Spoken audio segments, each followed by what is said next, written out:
Teman-teman sekalian, pelayan penuh waktu, ya, pelayan penuh waktu.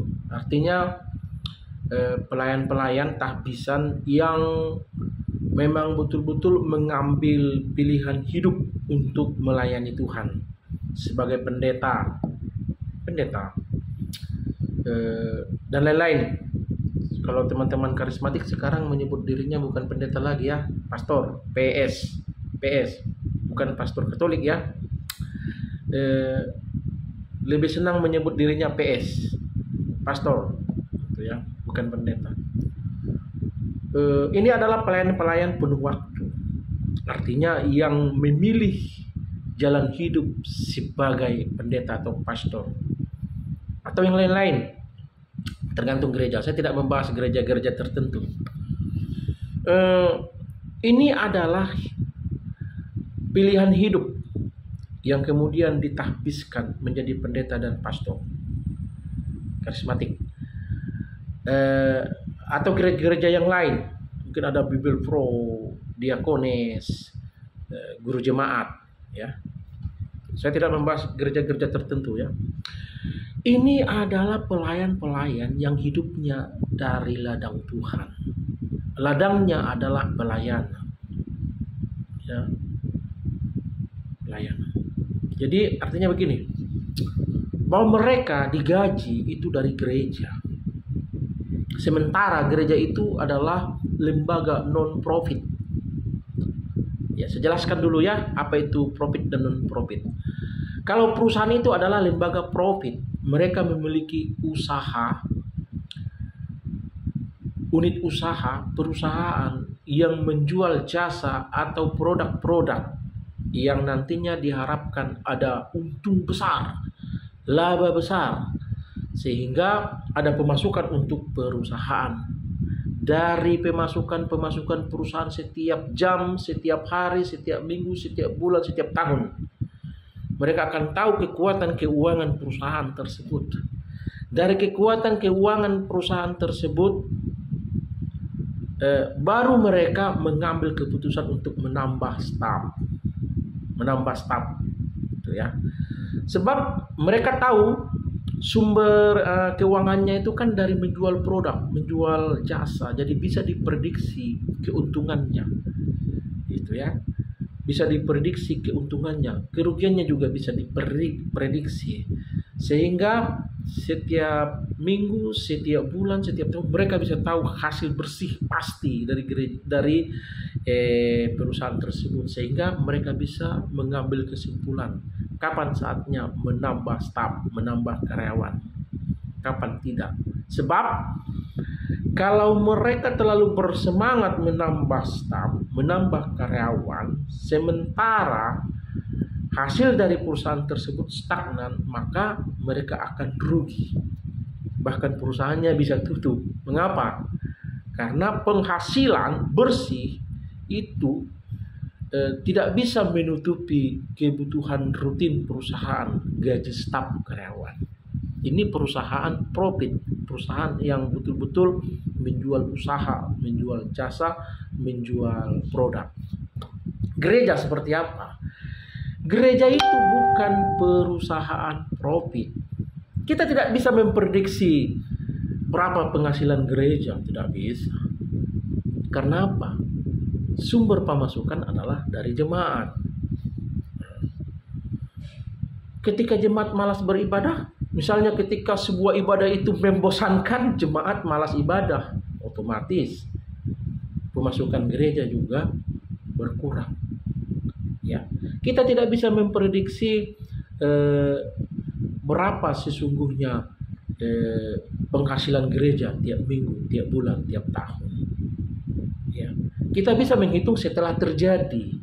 Sebelum terjadi kita tidak bisa memastikan. Berbeda tadi perusahaan, kita produksi sawit 100 ton, tahu hasilnya pasti sekian walaupun belum dijual. Tapi kalau gereja tidak bisa.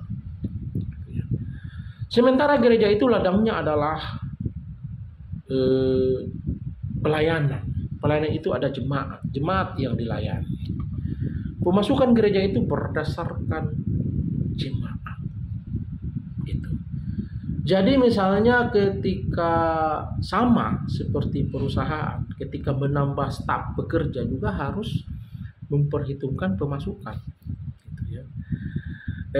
Kita tidak bisa memprediksi menghitung penambahan pendapatan gereja, tapi stafnya kita tambah. Nah, gitu ya. Yang tadinya misalnya cukup pelayannya hanya 2 orang, bersemangat ditambah menjadi 4 orang, sementara jemaatnya tetap 1.000 orang. Suatu saat dia akan mengalami ketidakmampuan untuk membayar staf. Idealnya adalah ketika misalnya 1.000 orang jemaat, pelayannya 2, dan ketika ditambah pelayannya menjadi 5, mestinya jemaat harus bertambah. Artinya kan menambah modal nih. Yang tadinya misalnya 2 orang pelayan digaji misalnya hanya 10 juta, berarti modal 10 juta. Kalau ditambah dengan modal 3 orang lagi, berarti 15 juta tambah modalnya. Mestinya jemaat bertambah dari pelayanan itu, baru bisa menutupi kebutuhan penggajian dan kebutuhan yang lain-lain. Saya tidak membicarakan gereja tertentu ya, ini gereja pada umumnya. Hati-hati, itu ya, hati-hati. Itulah sebabnya saya katakan tadi, pelayan harus paham bahwa dia hidup itu dari pelayanan, ladangnya adalah pelayanan. Sementara pelayanan gereja itu bukan lembaga profit, dia lembaga non profit. Harus hati-hati. Pelayan harus memiliki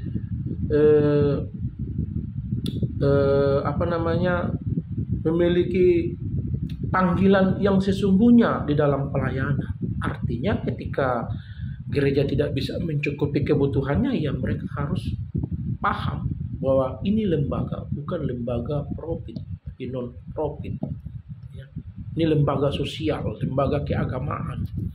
Seperti itu. Jadi sekali lagi, pelayan harus mampu juga meningkatkan jemaat. Itu ya. Janganlah dulu berbicara tentang penambahan jemaat dari luar. Bagaimana caranya agar jemaat yang hadir di dalam kebaktian setiap minggunya itu bisa mencapai 80-100%. Itu sudah hebat. Jangan jemaat 1.000 orang yang ibadah 400-500 orang. Pelayan ditambah. Tidak bisa juga mengangkat kehadiran jemaat untuk beribadah. Sekali lagi ya, berikan komentar, tapi komentar yang membangun ya. Saya tidak membicarakan gereja-gereja tertentu, gereja pada umumnya. Sanggah saya di video saya kalau mau menyanggah ya. Sanggah saya.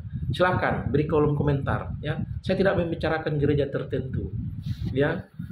Tuh. Jadi pendeta, pastor atau guru jemaat ya, guru jemaat, diakones itu harus paham bahwa kita itu melayani di tempat lembaga non profit yang tidak menjual barang, yang tidak menjual produk, yang tidak menjual jasa. Ya, kita lembaga sosial. Tapi banyak gereja yang menerapkan sistem perusahaan, penggajian, THR, BPJS dan lain sebagainya. Boleh-boleh saja, tetapi harus memiliki etos pelayanan yang tinggi. Bagaimana meningkatkan kehadiran jemaat di dalam beribadah? Ya. Nahoda utamanya siapa? Nahoda utamanya itu gembala. Nahoda utamanya itu ketua jemaat. Gembala, pimpinan jemaat. Itu nahodanya. Kalau majelis gereja, pinatua itu hanya sebagai asisten yang menolong saja. Ya, kita tidak bisa meletakkan fungsi pelayanan itu betul-betul di atas pinatua gereja, majelis gereja, tidak bisa. Mereka adalah social worker, pekerja sosial. Apa artinya? Tidak digaji, tidak mendapat gaji dari gereja. Jadi kita tidak bisa mengharapkan Mereka di depan. Yang di depan itu adalah pimpinan jemaat, gembala, ketua umat. Itu yang di depan. Gitu. Jadi sekali lagi, seorang pimpinan jemaat, seorang gembala, dia harus visioner, menjadi gembala yang baik. Gembala yang baik itu seperti apa? Mencari dombanya yang hilang.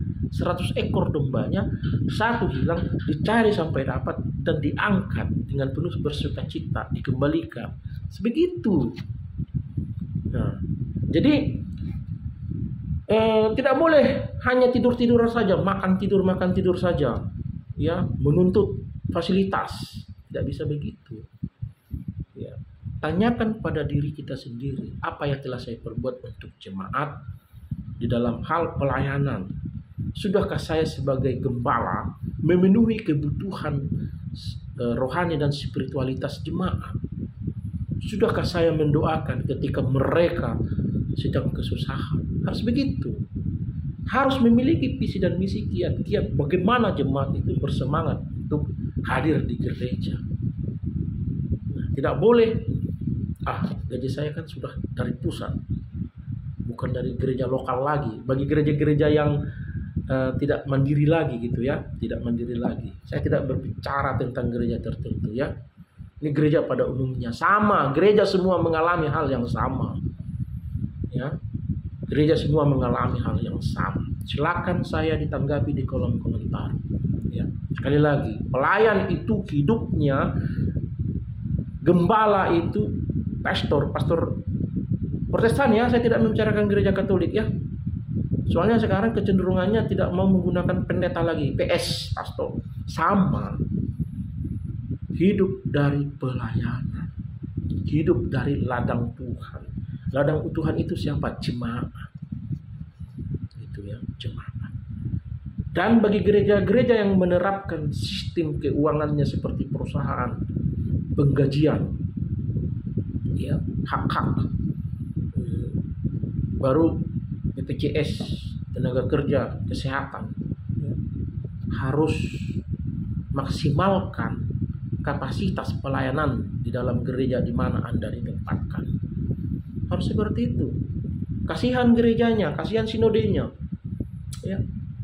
Direkrut sekian orang, sekian ratus, tidak bisa meningkatkan jemaat untuk hadir dalam gereja. Saya tidak membicarakan gereja tertentu ini. Kasihan sinodenya. Suatu saat akan ada titik kaos. Ya, sinode tidak mampu lagi membiayai pastornya, PS-nya, tidak mampu lagi. Ya, sementara mau diserahkan kembali ke gereja lokal, banyak gereja lokal yang tidak mampu, yang sudah terlanjur dikirim pelayan-pelayan penuh waktu, pelayan tahbisan penuh waktu yang memiliki SK. Direnungkan, ya. Kalau teman-teman sedang melihat video saya, renungkan baik-baik. Apa yang telah kita perbuat untuk sinode kita? Saya tidak membicarakan gereja tertentu. Gereja pada umumnya sama kasusnya. Ya, sama kasusnya. Ya. Yang pertama, yang kedua, kuatlah berdoa. Ya. Kuatlah berdoa. Jadi di rumah dinas itu, di pastori itu berdoa. Berdoa untuk jemaat, berdoa untuk lembaga. Renungkan baik-baik betapa luar biasanya Tuhan memelihara gerejanya. Ribuan pelayan bisa terhidupi. Ya. Tanyakan pada diri sendiri, apa yang saya telah perbuat, lakukan untuk sebuah pelayanan. Ya. Yang ketiga, hati-hati di dalam pemekaran. Misalnya strukturnya, hati-hati. Pemekaran boleh, tapi jemaat harus bertambah. Pemekaran dilakukan, jemaat tidak bertambah, sementara nanti pekerjanya, gembalanya bertambah, itu repot dari segi keuangan. Itu repot. Hati-hati dalam pemekaran. Ya. Kalau Anda sedang menonton video saya, renungkan baik-baik. Jangan emosi melihat video saya. Ya, jangan emosi. Jadi teman-teman, Kita berdoa semua yang terbaik untuk gereja. Di mana saja kita bergereja, di mana saja kita bersinode, apa saja denominasi gereja kita. Hati-hati berhikmat. Ketika menjadi pimpinan, hati-hati dan berhikmat. Mengambil kebijakan hubungannya dengan rekrutmen tenaga-tenaga pelayan. Karena ada hubungannya dengan pengeluaran yang akan dilakukan oleh sinode-sinode gereja. Saya tidak membicarakan gereja tertentu. Kasusnya sama semua gereja, ya. Hati-hati. Jadi kita berdoa tetap supaya gereja tetap eksis menghadapi berbagai pergumulan permasalahan di dalam pelayanan, ya, tetap eksis. Doa kita pelayanan tetap maju, nama Tuhan dipuji dan dipermuliakan, banyak jemaat-jemaat dimenangkan, ya, dimenangkan. Apa saja yang kita lakukan di gereja, apa saja yang kita perbuat, apa saja yang kita persembahkan di gereja itu semata-mata demi hormat kemuliaan nama Tuhan semata, bukan demi hormat kemuliaan nama pribadi. Sekali lagi, nama Tuhan saja dipuji dan dipermuliakan.